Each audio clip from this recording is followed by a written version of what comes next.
Salut les maçons, aujourd'hui, découvrez le musée Guggenheim à New York. Le Guggenheim Museum est un musée d'art moderne qui a été conçu par Frank Lloyd Wright.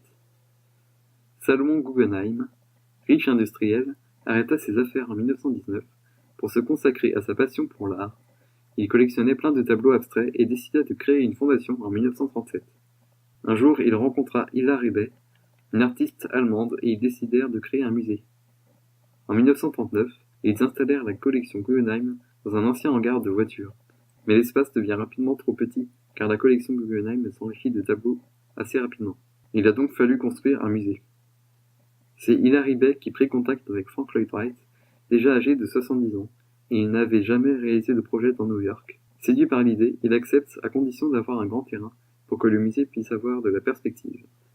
Après avoir trouvé le terrain qui est face à Central Park, Wright veut d'abord créer un musée assez plat. Mais M. Guggenheim craint qu'il n'y ait assez de place pour sa collection. Wright s'inspire alors des plans d'un ancien projet qu'il va retourner. C'est en 1945 que le plan final est présenté.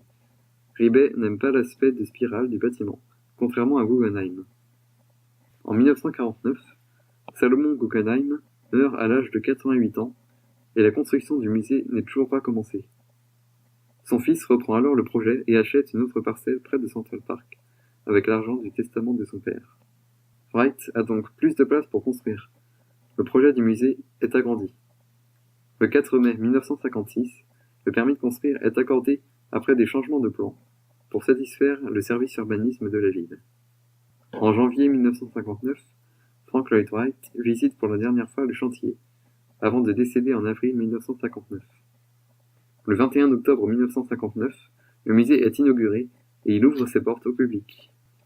Le musée a été rénové de 2007 à 2008 et il se visite du haut vers le bas. Frank Lloyd Wright est un architecte qui a vécu 92 ans entre 1867 et 1959. Il a réalisé la Robbie House, qui a fait l'objet d'une précédente vidéo et d'autres bâtiments célèbres. J'espère que cette vidéo vous a plu. À la semaine prochaine!